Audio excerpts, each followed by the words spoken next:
Oh, so cool. We're also live streaming on YouTube. Yeah, I'm looking that up right now. Amazing. Hi to the people who joined. Feel free to hop on and say hi or to just stay quiet.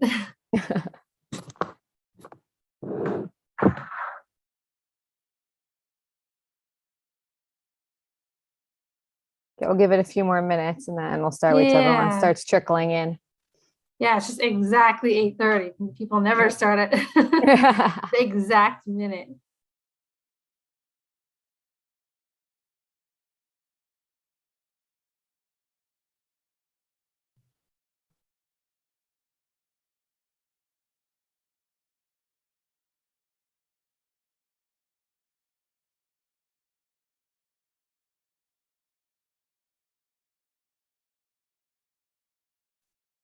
Hi, I'm so excited that people are showing up on time. I'm like used to sometimes like showing up and then waiting and waiting. That Ed Center are serious women. Very true. Also, a shout out to everyone who's watching on the YouTube live. We're going to be starting in a few minutes.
Hi, welcome everyone who's joining.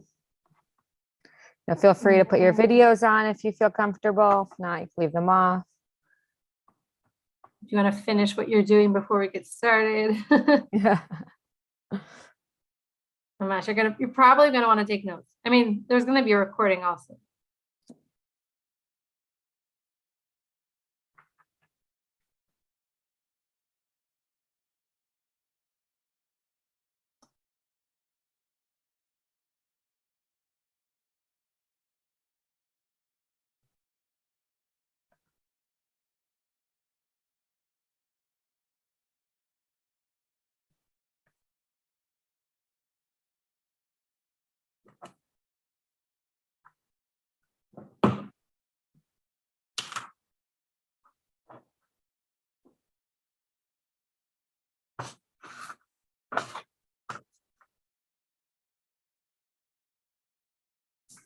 Yonina, what do you think? Should we start or give it another few minutes? I think you can wait till 35 and then we'll just start with the introductions and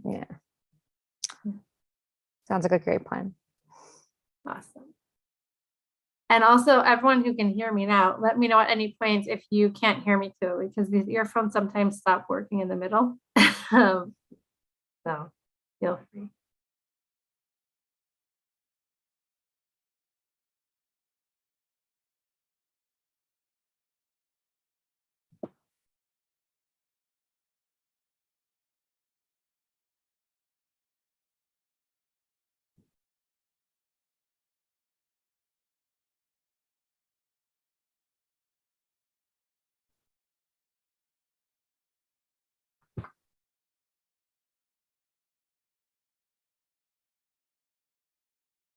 I'm so curious while we're waiting, if people want to introduce themselves in the chat group, and I'm really curious where you heard about the class from. So if anyone here is like in front of the screen or their keyboard, and you can just write where you're from and how you heard about this class, I would be really, really interested to hear. Hi, Netta. Familiar faces and Shira.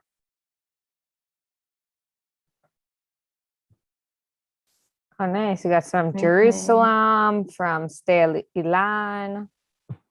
And Facebook. Okay, so far Facebook is taking the lead.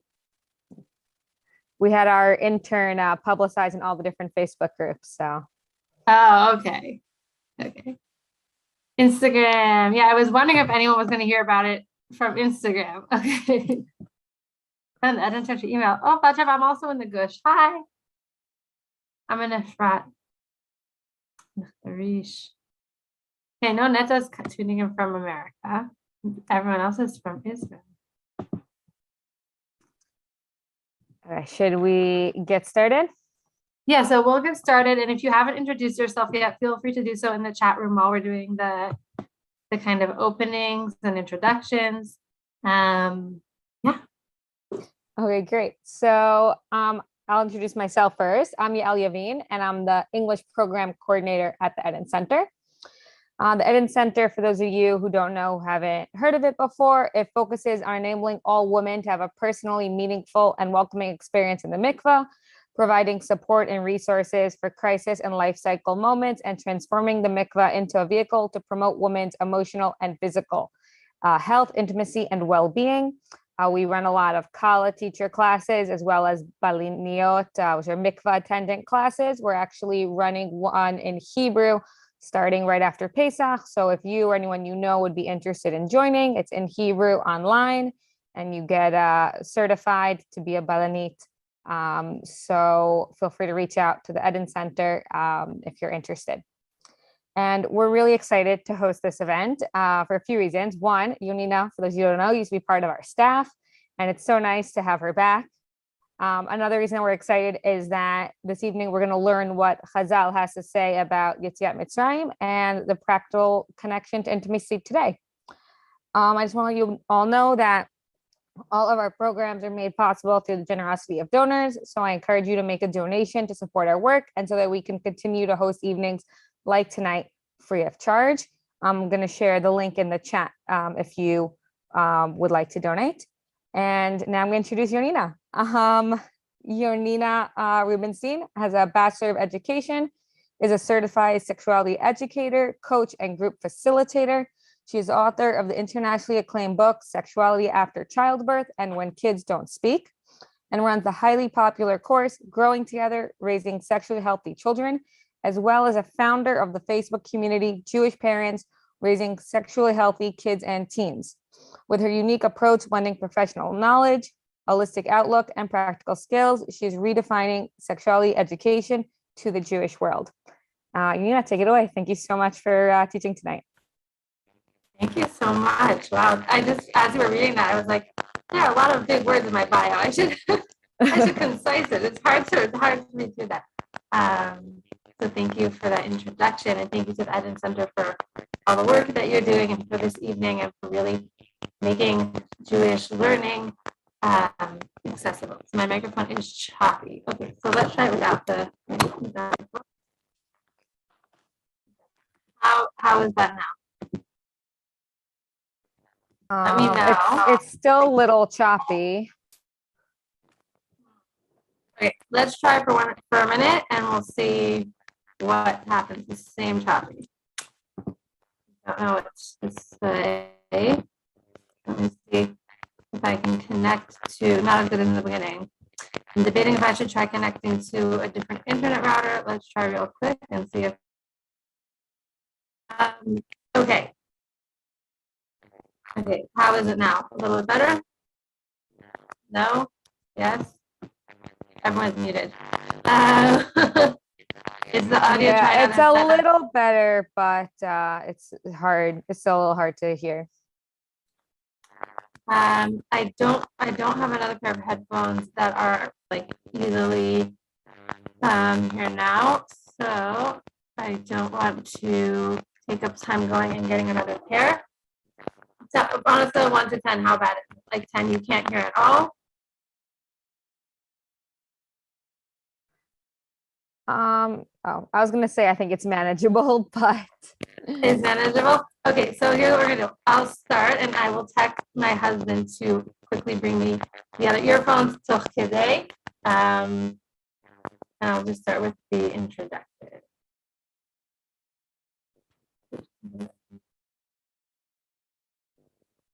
Okay.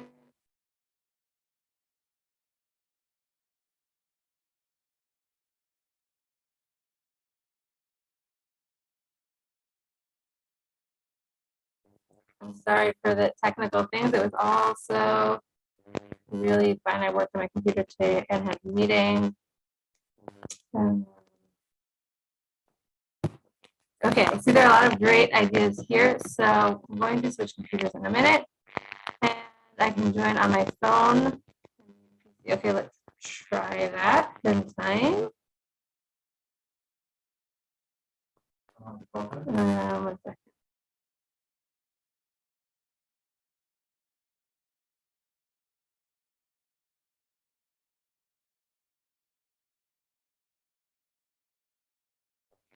Okay, this is actually a really great introduction for the class. And I'll explain in a minute.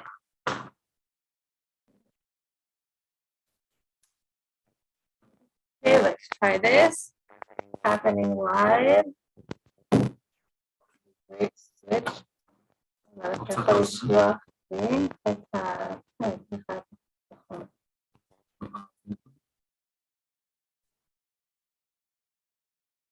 Okay, how is this? Yeah, I think this is much better. Amazing, great. So we are switched.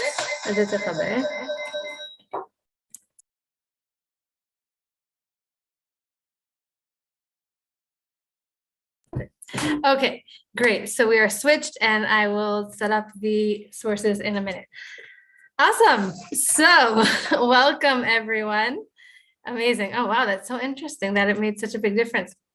Good to know. So welcome. Thank you, Yael, for the introduction. I think you really covered all the important stuff. My name is Yonina. I live in Efrat. I have 3 children. I'm married, and I have been working in the field of sexuality education for close to 10 years. Like Yael said, I started for a couple of years in the Eden Center, and I have a private business, and I also work in a bunch of other organizations. And I need to change this background because I will not be able to focus with the blur. And tonight we are going to be talking about, there we go.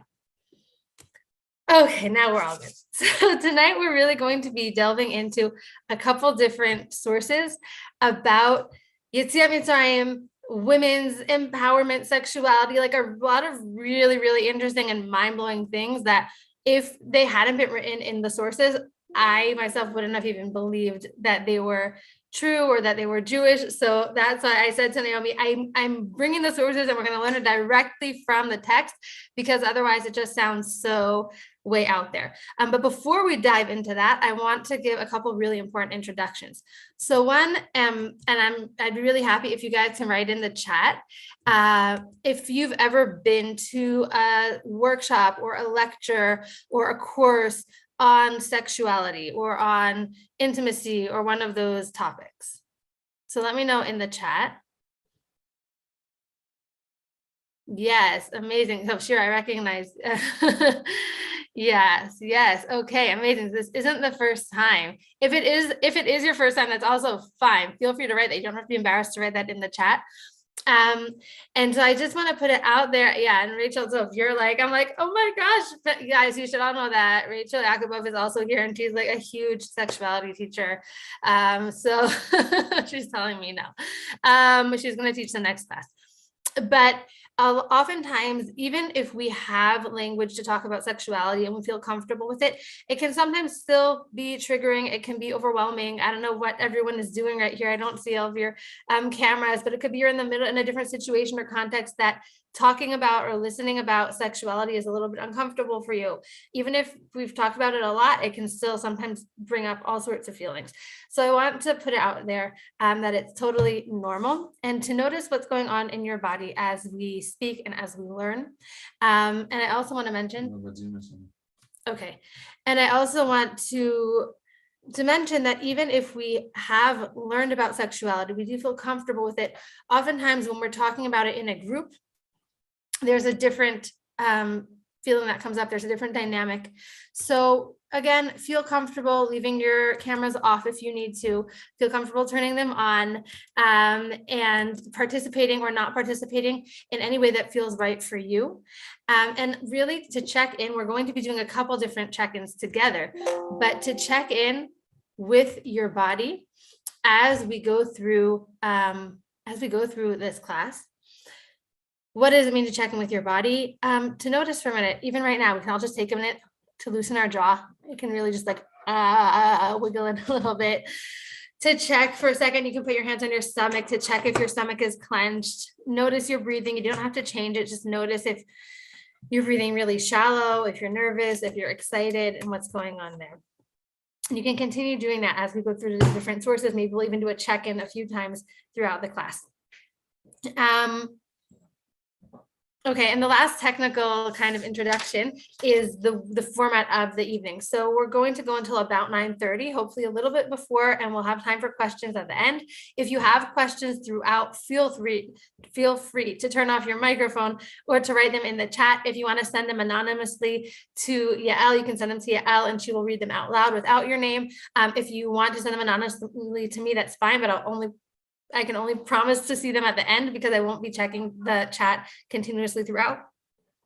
And I think that's all the introductions. If you guys have any questions about what I just said, feel free to let us know. Okay, so we have a really unique opportunity tonight. And I like saying that we're going to be learning about sexuality. Oftentimes when we learn about sexuality, we learn about it from outside sources, from research, from books that we read, listen to podcasts, or sometimes we hear a class, even if it's, about our experience or Torah, and then we kind of do this like back and forth dance of like, wait, do I agree? Do I not agree? Does that represent my experience or not? And tonight we're really going to try and approach the whole concept from a different perspective. We're really going to try and go back to our sources and learn Torah, learn Torah and learn sexuality from our body and from our original source, from the Torah. And it's going to be very intertwined. So I'm very excited about it. And it's really, really a special opportunity. Okay, so you ready to dive in? Give me a what's up? A Zoom thumbs up. Awesome. Yay. Okay, I can see you all. So I'm going to share the first source. And I want to say that we're going to be talking about two different kind of parallel, what's the word? Mashlim, they complete each other, two like ideas that complete each other. One, we're going to be talking about this concept of the women's cycle, her menstrual cycle, her feminine cycle, and how that knowing that we hold in our body is the same knowing that gives women the ability to open the door to Geula and to maintain hope even in times of despair. And then the next part of that is we're going to talk about how practically women did that in Mitzrayim through connecting to their sexuality and through expressing their sexuality. And we're going to kind of take out pieces of that to our life nowadays and how we can do that same thing. And you're going to see what I'm talking about in 1 second. I'm giving away a lot of spoilers, but here we're going to jump straight into the text. Okay. So I very sneakily, as I was talking, was able to pull together the text again because we're on a different computer now. And here we have it before us. Perfect. So the first source is from Sefer Shemot. Okay, I'm going to read it in Hebrew. I'll translate it in English. For those of who are not so fluent, and then the rest of the sources I think are only in Hebrew, but I'll translate them as we go along. So we have in Sefer Shemot a pasuk, right, a verse that says, "Vayelech ish mi bet Levi, vayikach et bat Levi." A man from the house, from the tribe of Levi, went and took a daughter of Levi. Okay. And then it continues and says, "Vatahar ha'isha vateled ben, vatereh oto ki tov hu, vatitzbenehu shlosha yerechim." So this woman became pregnant and had a boy and saw that he was good, and she hid him for 3 months, for 3 moons. And we know who was this baby. Anyone who already knows, this baby was Moshe. Okay. But there's a backstory to Moshe being born. And that's what we're going to dive into now. This backstory to Moshe being born, which is like honestly mind-blowing. So here's the story. He wasn't even supposed to be born. Here we have in Sotah, the Gemara of Sotah. It explains what is this verse. You know what? I want to open this. Sorry, one second. Let me stop the share and open it in a better format so we can see the whole thing together. Okay, so in the Gemara in Sotah says, what is this situation? Why does it say, like, why is the verse so hidden? Why is it saying like there's this man from Levi who took a woman from Levi? Why don't they just explain or say who it is? Okay, no, this isn't working. I'm not going to play around with anything else. Sorry, I'm so sorry. You usually do not have these kind of technical issues. Okay, let's go back to where we were. Okay, so who is this person and what's the situation? Right, where did he go to? Amar Rav Yehuda bar Zabina shehalach ba'atzat bito. So this man is going somewhere because his daughter gave him advice to go. Who is this man? Who is the daughter? Where is he going? Tana Amram Gdol Hador Haya. So this man is Amram, Moshe's father, and he was the Gadol Hador. He was the main rabbi of the whole time. He was the leader of the nation of Mitzrayim. Kevan shera'a she'amar Paro harasha kol haben hayelod hayeorot tashlichuhu amar leshav anu amelim. So we know that Paro said to kill all of the baby boys in Mitzrayim, right? He said, throw all of the baby boys into the Nile. And when Amram, the leader of the Jewish people, heard that decree, he said, everything is pointless. Like, why are we even working anymore? Why are we even trying anymore? What's the point of getting through the slavery? We're done.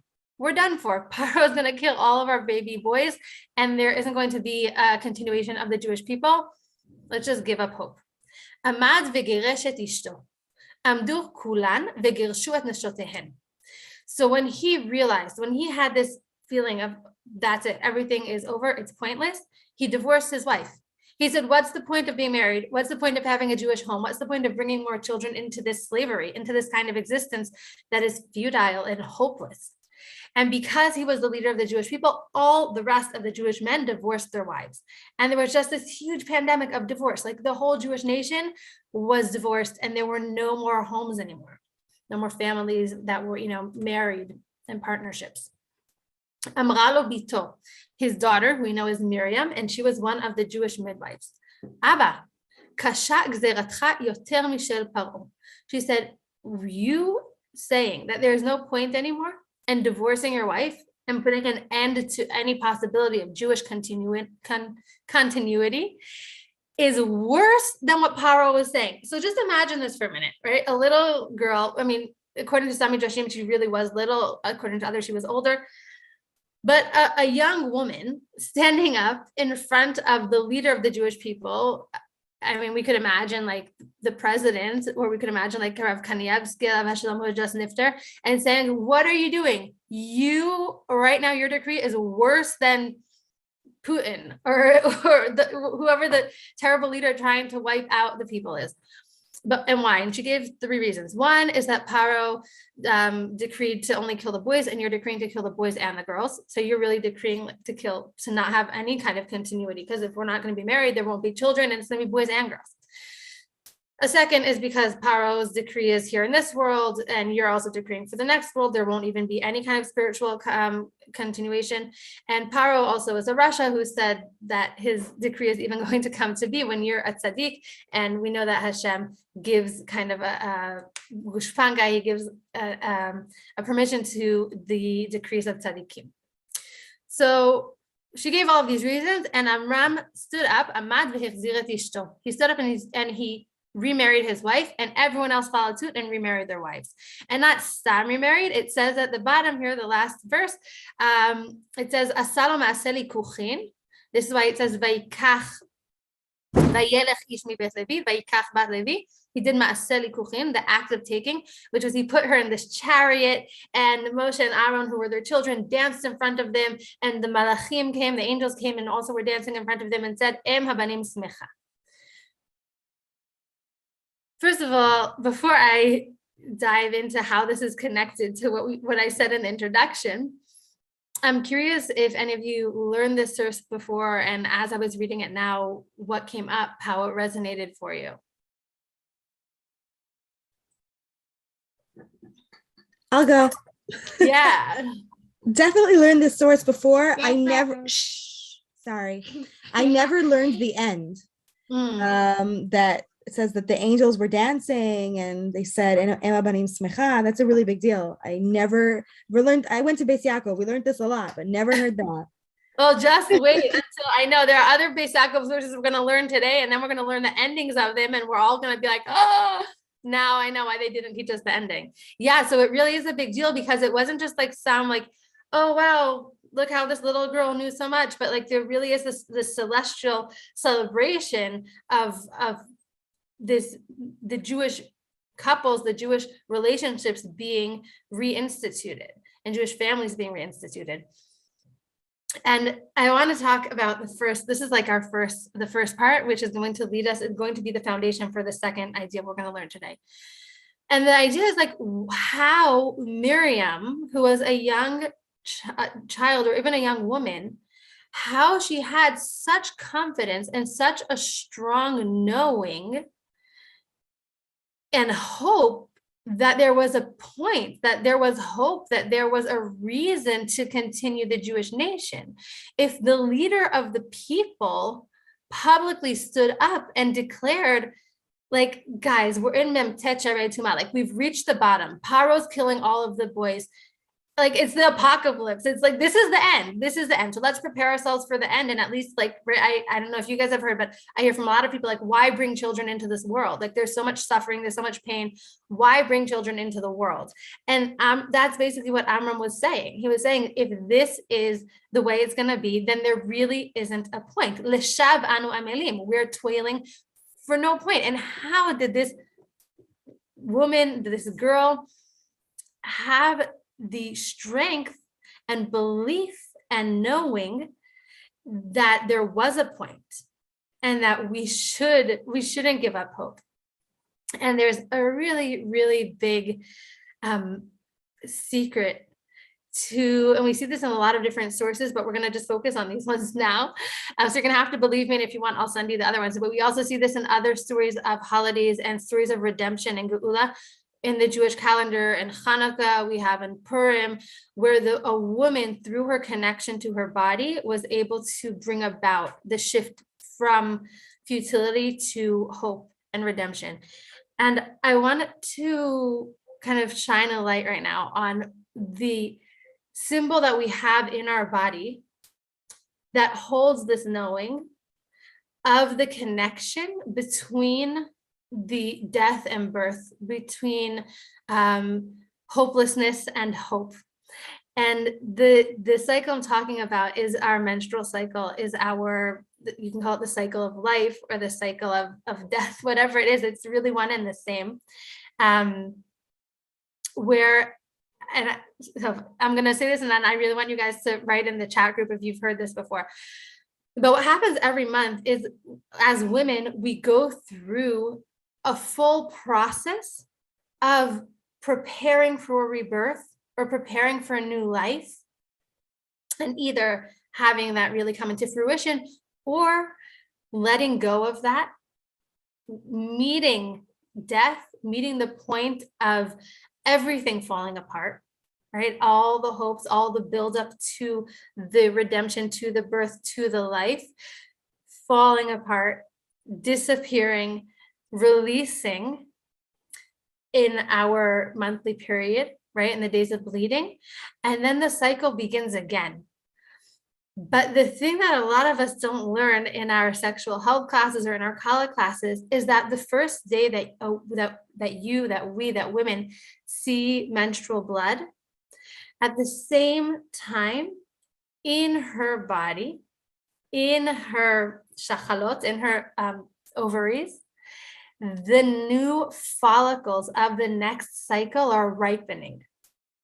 A lot of times we think that there's the bleeding, there's the death, there is the end, there is the no hope, there is the no rebirth. And then when that ends, then something new starts. but actually the movement comes at the same time, at the same moment when we begin bleeding, the new follicles begin ripening.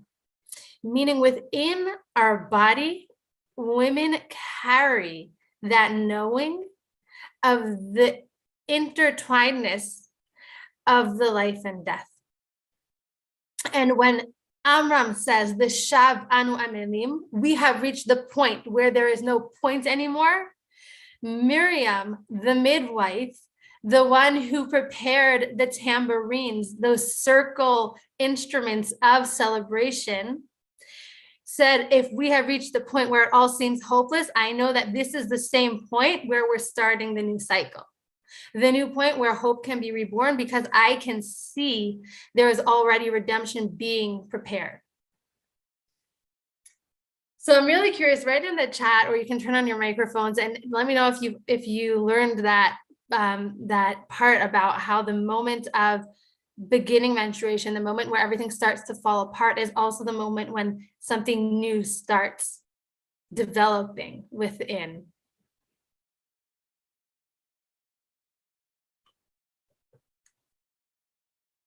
Yay! Oh, Netta, what an honor. You had a really good college teacher. Yeah. So I also only recently learned that connection, that it happens in parallel. Yes, I am amazing.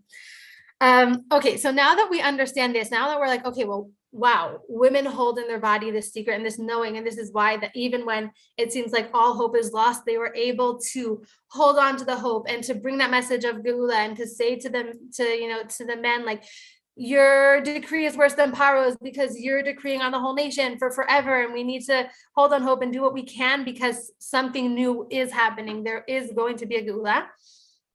How did they actually do that, right? So aside from Miriam telling Amram, let's go back. What about one's last period? What do you mean by that?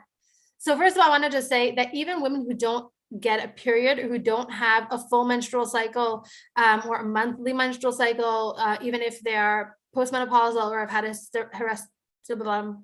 their uterus removed, hysterectomy. I'm sorry, sometimes long words in English trip up my tongue. But all women are still part of the generational story and the generational feminine energy. It's still something that you can connect to the cyclical energy and to connecting to that knowing. Even if you don't have those specific body parts, you still have the energy of them. I know it sounds like woo-woo, but it really is. We're going to see in a minute. And like we just saw now, it's not just a physical thing, it's also a spiritual element, right? It's also a spiritual understanding of the cycle of the world and how things work. So I don't know if that's what you were asking, Batsheva, and if that answered your question. Okay, so that's great. So Miriam said to Amram to get remarried, and then I did an important point, which I forgot to say, like, bizchut that Amram got remarried and listened to Miriam, Moshe was born, right? If he hadn't gotten remarried, then the actual link, and it could be like in Megillat Esther, what's the word? Where someone else will be the Moshiach. But if Moshe hadn't been born, like, Moshe was the leader of the redemption. So Miriam's knowing and her feminine insistence and pushing brought about the birth of the person who would bring lead Am Yisrael out of Mitzrayim, which is like, wow. Okay, so that's stage one. And now we're going to move on to the next source. Let me just make sure I got all the points I wanted to put into here. Okay, I think so. If you guys have anything you want to add into here, if it's like reminding you of something or something else is coming up, feel free to add in, because I really feel like this is an honor for me to teach these sources. But like I said, like, this is Torah that is all of ours, and especially because we're talking about how it's so rooted in our body and in our experience. Feel free to share if you've ever had a moment where you felt like everything was ending, and then you realized that was when the shift happened, or something else that comes up. Okay, so now we're going to I know all the advertising was about the mirrors, so we're going to go to the mirrors now. we talked about like learning sources in school and Beis Yaakov. Who here has learned about the marot tzovot, the mirrors that the women use that they donated afterwards to the kior, to the special basin in the Mishkan? Give me a thumbs up or write in the chat if you remember learning about them. Okay. Yes. I see 2 thumbs up. Okay. So then it'll be a new source for a lot of us. 3. Okay. Usually what we are taught, we'll start the source and then I'll stop at the part where people usually stop and we'll see that they're missing one of the most important parts. So these next 2 sources are very similar, but they each have important differences, which we're going to focus on. So in Sefer Shemot, they start building the Mishkan. They already left Mitzrayim. They start building the Mishkan and everyone brings their donations. And the women, it says women bring their mirrors. And Rashi says there, this is Rashi, what we're going to read now. בנות ישראל היו בידן מראות שרואות בהן כשהן מתקשטות, ואף אותן לא עיכבו מלהביא לנדבת המשכן. So the women, the girls of the Jewish nation had mirrors, which they would look into when they were decorating themselves. So when they were putting on their jewelry, their makeup, they looked in these mirrors. And even these, they did not hesitate from bringing to the donation to the Mishkan. והיה מואס משה בהן, מפני שעשויים ליצר הרע. And Moshe didn't want to accept them. He was mo'es. He even was disdained or disgusted because they were used for the Yetzer Hara. Now, usually when we learn this source in school, in Beis Yaakov, and all other places, sometimes it's quoted in Sfarim, they say what was the Yetzer Hara is that women used these mirrors to beautify themselves before they went to be with their husbands, to be intimate with their husbands, to have sex with their husbands.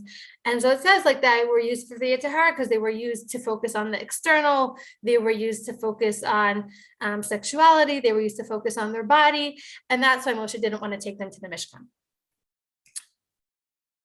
And even so, אמר לו הקדוש ברוך הוא קבל, כי אלו חביבין עליי מן הכל, שעל ידיהם העמידו הנשים צבאות רבות במצרים. And Hashem, HaKadosh Baruch Hu, in his honor, in his glory, told Moshe, accept these mirrors because they are beloved on me more than anything else. These mirrors that the Jewish women use to decorate themselves are the most beloved and special donation because through these mirrors, the Jewish people continued and brought forth many, the continuation of the nation and many people, many children. And that's usually where it stops. But let's read the rest of the source right now and see what they actually did with the mirrors. Why Moshe thought this was a Yetzer Hara and why Hashem says, no, this wasn't a Yetzer Hara. Okay, and the source is about, here we go. So what did they do with these mirrors? כשהיו בעליהם יגעים בעבודת פרך. So the men were working, they were in slavery, they were in avodat parech, they were in unending, pointless labor. היו הולכות ומוליכות להם מאכל ומשתה. They would go out to them and they would bring them food and drink. ומאכילות אותם ונוטלות המראות. They would go out to their husbands who were, right, we saw with Amram, they were despairing. They were working hard. They didn't have a moment to breathe, a moment to think, a moment to remember who they were as the Jewish people, who they were as the Jewish men, to hold the hope of the Geulah. And their women would go out, they would bring food and drink, they would feed their husbands, and they would take these mirrors. וכל אחת רואה עצמה עם בעלה במראה. They didn't just use these mirrors at home to decorate themselves and then to go out all beautiful and sexy to their husbands.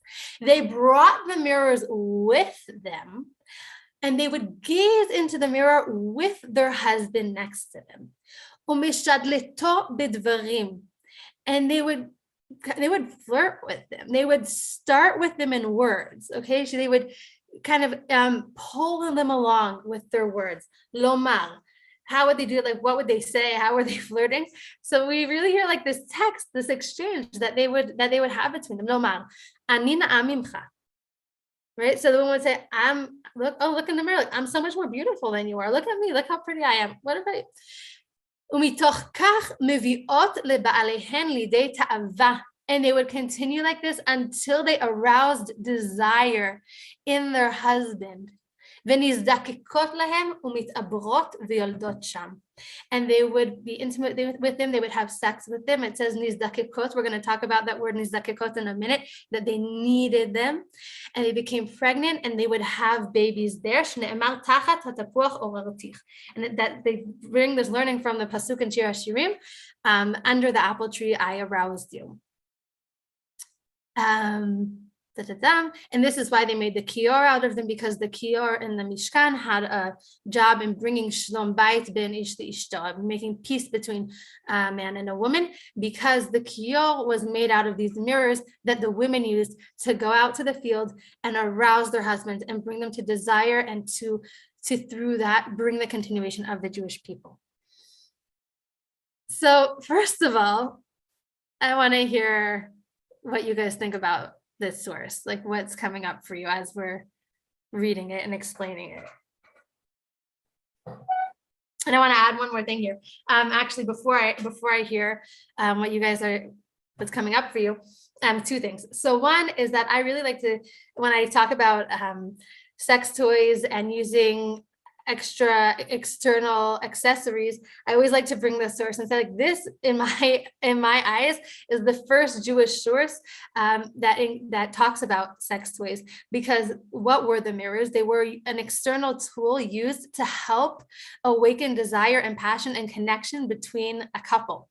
Right. And that's what our goal is when we use other things, when we want to light candles and create an atmosphere, when we want to put on lingerie, or when we want to use actual toys like a vibrator or something else, is using something external to help connect, to help us remember of our desire and our connection.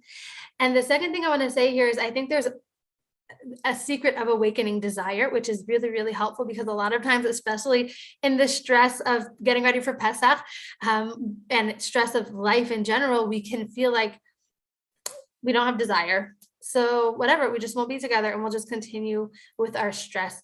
And I'm going to add into this, before I explain like what the secret of desire is and how we can use it, that a lot of us, let me know if you guys learned this in your college classes, but a lot of us were taught that a woman in halacha isn't allowed to initiate sex, where she isn't allowed to say to her husband, like, I want to have sex. And I think that this source is so powerful in not teaching us through a halacha, but showing us through a story. And we know the power of storytelling and the stories of our nation, right? The generational stories of the Jewish women, of learning and connecting to the secret of their feminine powers of persuasion and desire. And knowing that even if I don't necessarily feel desire right now, right? We see the men it says they were working ba'avodat parech. Avodat parech is defined as like an unending, labor-intensive job, which actually can feel a lot like Pesach preparations or just life in general. And it really erases our ability to raise our head above and remember there are other things in life, to remember there are things that we want to do, that we have desire, that we have vitality, that we have a desire to continue, that there's a purpose for life aside for just working and getting to the end of the month and getting to the end of the day. And the Jewish women were able to hold on to that knowing, and they were able to arouse their desire. Right? They didn't just say, well, we know, hopefully one day we'll feel it again. Hopefully one day I'll be able to look at my husband and remember why I fell in love with him. It said, what can we do to help remind ourselves, to help remind our husband about how much we love each other, about how much we desire each other, and about how much we need each other. And this is going to lead us directly into the next source. But that secret, I think, is such an important practical application. And we see this in studies and in research over and over again. I didn't even bring it because there's just a lot, but I'll quote the Gottmans, John and Julie Gottman, who do a lot of work about relationships, and they found that the two most important components in long-term relationships for couples who report that they are satisfied with their sex life, the two most important factors are, one, a strong friendship, and two, prioritizing their sex life. And prioritizing sex life doesn't mean having sex a lot, but it means remembering that it's a priority for your relationship and checking in with your partner about if you guys are on the same page, what's important to them, what it means for them. If you guys want to try to have sex more often or less often, it means keeping it in mind, keeping it on one of the front burners and not one of the back burners. And that's exactly what we see in this source. The Jewish women, even when they're enslaved, even when their babies are being thrown into the Nile, right? Even us, when we are feeling in the most despair and the most despondent, to remember to prioritize this really important area of our relationship, because it's not just a physical aspect of having sex, right? It's also the remembering of what is beyond, what is important to us in our relationship. It's not just the technical things of getting through the day and trying to get out of the slavery, but it's remembering what is beyond. And this is going to lead us into the next source. But before I do, I want to check in with how you guys are doing, questions, comments, things that are coming up. I think of these classes more as like a jazz session of like, we can riff off of each other. So feel free to kind of get in with me and jam it out.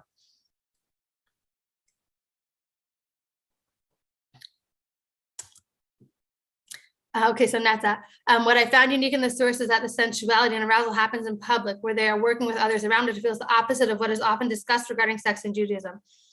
Wow, man. Yeah, so there is like, it does sound like it was out in public. From what I know of the other sources, they did have like more secluded and private areas, meaning they weren't all lying down in the same field in openly visible to everyone. They each like found, it says like they each found their spot, their intimate little under a tree by the river, but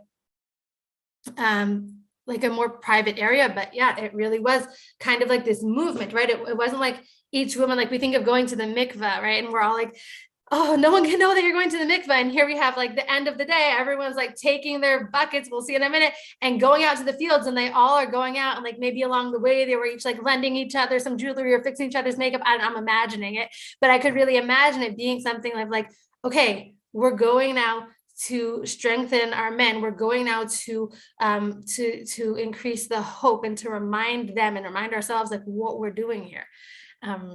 So yeah, like there really was a communal aspect to it. And definitely understandable how not taught to the end of Beisach was very specific regarding turning on their husbands. Yes, I know.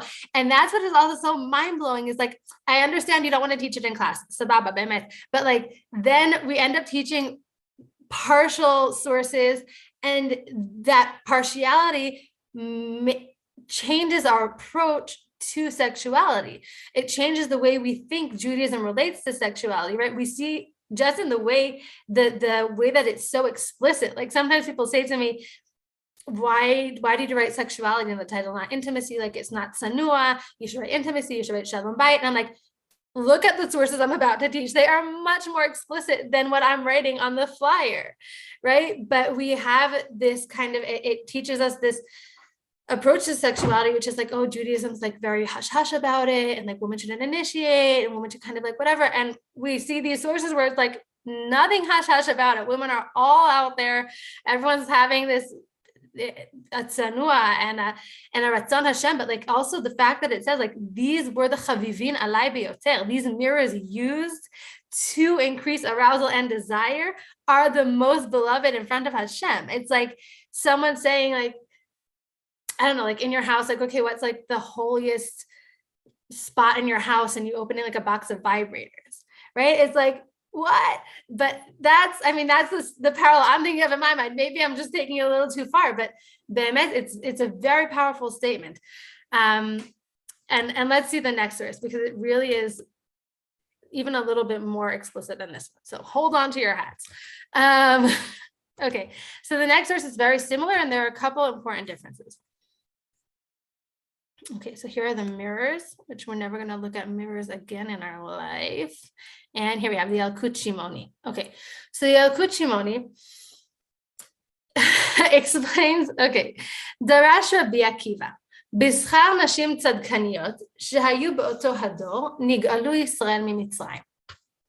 Okay, I have to stop here for a minute. I hope you guys didn't read the whole thing yet. So we've all heard this bizchut nashim tzadkaniyot, right? Like in the merit of righteous women, Am Yisrael merited to have geula and redemption and milach Mitzrayim, and also bizchut nashim tzadkaniyot atidim ligael. Right? We know that the Torah, we know that these stories, we know that these midrashim aren't just like explaining what happened. They're also stories for us. They're imprinted in our DNA, and they're explained as like how we work and how we can also bring about the redemption in our generation. So I don't know about you, but whenever I hear that like quote, I always imagine like women in Russia saying Tehillim, or like dunking in like frozen lakes, and like bizchut their mesirut nefesh. Like that's why we had geula. Like that's how all of these miracles came about, and that's how, you know, those are the merits that benefit Am Yisrael and make us worthy of redemption. Here, when you guys hear Bishkut Natzim Tzadkaniyot, like what do you imagine there? Yes, so Rachel, we're going to talk about Nizdakikot Lehem, Mamash, in this source. We're going to put the focus on that.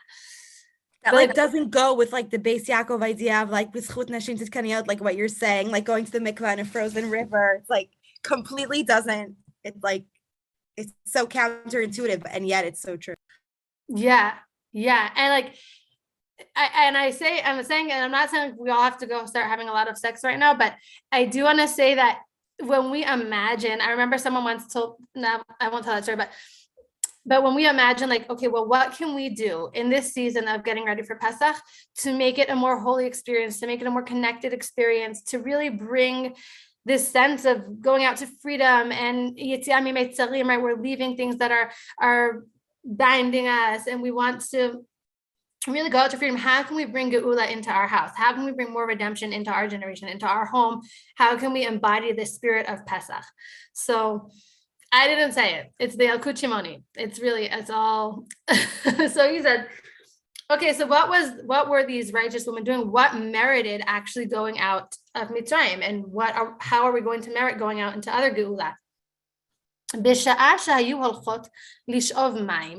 they would go draw water from the wells before they went to bring their husband. Like we saw in the other sources, they would bring them food and water. They went to draw the water from the well. HaKadosh Baruch Hu mazmin lahem dagim ktanim b'toch kadehem. So Hashem would send little fish into their buckets. And we know fish are a symbol of fertility, and not just physical fertility, but also just the sense of being able to create, being able to have something new be born, something, fertility in the more spiritual sense, as well as in the physical sense. So Hashem would send these little fish into their buckets. And when they would draw up the buckets, they would draw out half an amount of with fish and half amount of water.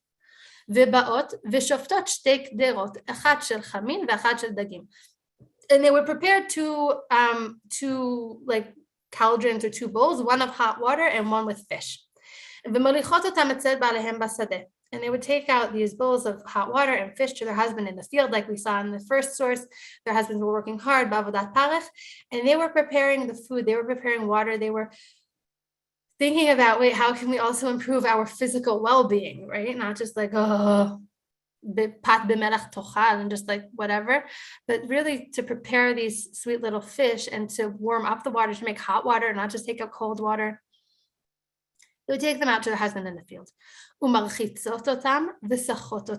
And they would wash them and they would anoint them. They would bring creams and they would tend to their blisters and to their wounds, and they would tend to their bodies and take care of them. Right? Until this day and age, we say that the way to a man's heart is through his stomach. I mean, mine too. If I'm hungry, don't even talk to me. But but the women would take care of their husbands. They would wash them. They would dress them. They would anoint them. They would feed them. They would give them to drink. ונזקקות להם בין שפטים, שנאמר אם תשכבון בין שפטים, כנפי יונה נכפה בכסף ועברותיה בירקרק חרוץ. I'm going to explain in a minute. וכשנגלה הקדוש ברוך הוא על הים, הם הכירוהו תחילה, שנאמר זה אלי וענווהו. So they would feed them and water them. ונזקקות להם בין שפטים. נזקקות is the same word we saw in the source before, and it means, the literal translation is that they would need them. And the meaning is that they would have sex with them. And we're going to talk about what message needing brings to sexuality. But the next part is also really beautiful. It says ben shvatim, and the literal translation of shvatim is something that was in the field. It was like a trough, or I don't remember the exact thing, but it was like a field implement. But it's really interesting to notice that it's the same letters as sfatayim. V'nizkekot lehem ben sfatayim. And sfatayim in Hebrew means lips. And there is a really, really strong connection between our whole oral cavity, our lips, our mouth, and our throat and vocal cords, to our whole pelvic floor and our jaw, to the whole pelvic floor and our vagina and vulva and out and lower lips, right? In Hebrew, we talk about upper lips and lower lips. In Hebrew, the labia are called sfatayim gdolot v'sfatayim tanot. The bigger lips, the labia minora and majora are called the bigger and the smaller lips. So if we go with this, not the literal translation, but the spelling, we're saying that they went out to the field and they took care of their husbands and they said, I need you, come to me, come be with me, come lie with me between my lips. And they used the power of their voice and their upper lips to draw their husbands to them and to invite them in between to their lower lips and to be intimate with them and have sex with them. And we're going to talk, I promise I'm going to talk about the dynamic of needing in sexuality. And it says the last sentence here is also very, very powerful, which is when Hashem showed himself to them on the sea. We know that in Yetziat Mitzrayim, when they got to Chatziat Yam Suf, right? It says that Hashem himself revealed himself on the ocean, on the Yam, and not an angel or anything. Hashem revealed himself to split the sea. These same women who were the ones that went out to have sex with their husbands in the field were able to recognize Hashem first, before anyone else.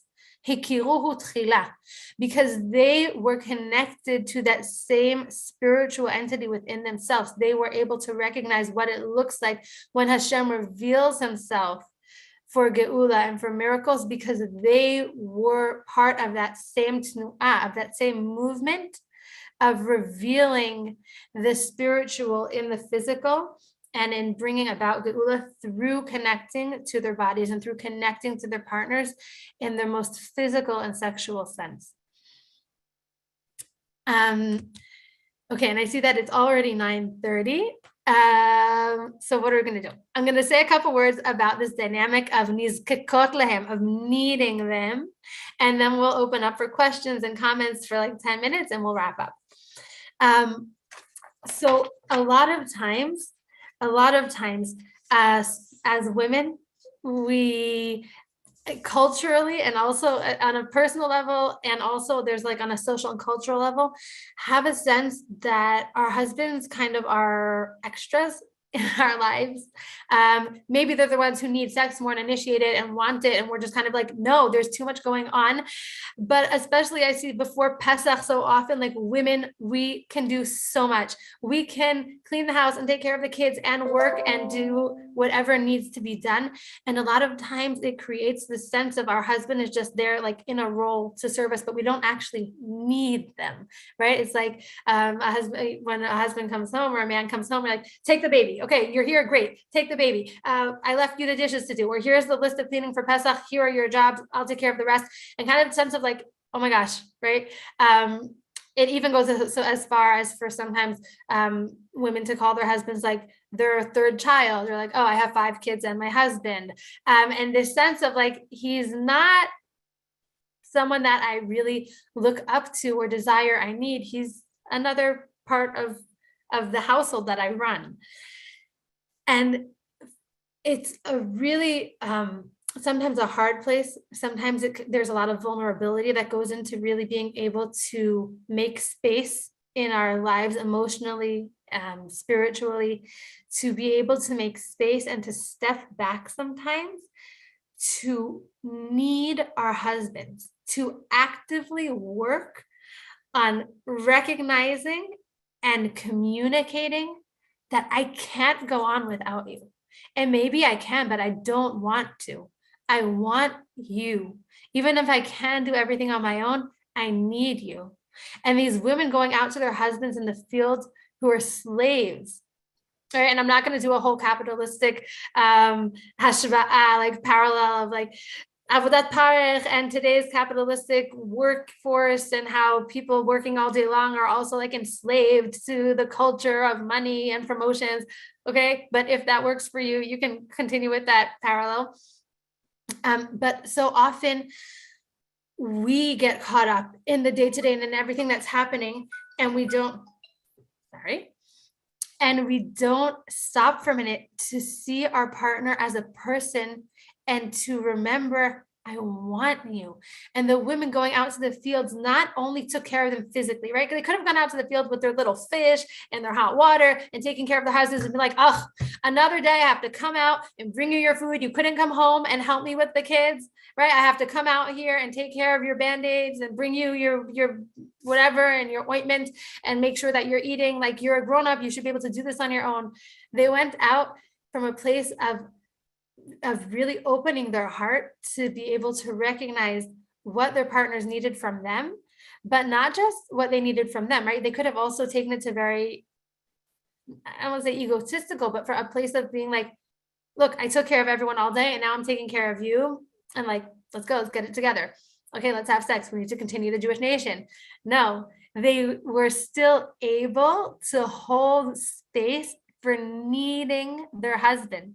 We know in the Gemara and the Torah, there are a lot of words for having sex. There's lada'at. You could have said, anashim yotzot v'yodot et ba'alehen basadeh, right? Or ba'ot el ba'alehen basadeh. They could have used a lot of languages of coming to them, of knowing them, of connecting with them. But they specifically, and to both of these sources that we saw, used the terminology nizkekot lahem. Sometimes when we are so overwhelmed with work and with everything else and life going on, we need someone to remind us that we are important to them, that we are needed, that we are valued in our unique humanity, beyond being a slave, beyond being able to fulfill and produce and to do. And as women, again, I'm saying as women, but also if there are men listening to this or to the recording, it goes both ways, to be able to make space in our relationship for that dynamic of needing, not in a, sometimes we hear neediness, especially in our Western culture, it feels like too clingy, like, oh no, that's like a bad attachment style. If they need me, right? We shouldn't need to need anyone. We should be independent. We should be able to fulfill our own needs and our own desires. But there's a really, really important part, especially in sexuality, but in relationships in general, when we're able to say, I need you, come to me, come, please. It's only you, right? I can do a million other things, but there's something special about you and me that can only happen when we're together. And to really be able to be vulnerable enough to express that and to step out of the rat race, to be able to recognize and remember that dynamic between a couple. Okay, pretty good. 9:33. That's not a lot of overtime. Yeah, good job. Yeah, so I want to open up now. We'll do we'll give a couple more minutes for questions, for comments. Like I said, like for jazzing, for riffing. Yeah, what's coming up?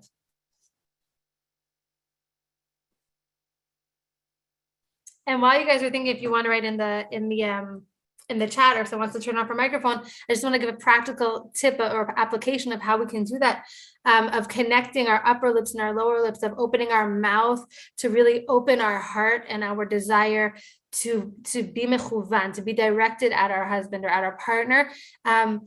it can even just start with noticing the way we talk to them, right? And to recognize and appreciate who they are and what they do. So even just opening up our mouth, right? When we say that tefillah, to open our mouth and to praise, to speak words of appreciation and desire to our partner. Opening up our upper lips will also help bring that moment through the rest of our systems, through all the way through our lower lips. How it's incredible that the Medrash connects this explicit sensuality to the knowledge of Hashem. Yes, that they were the first to recognize God at sea. Mamash.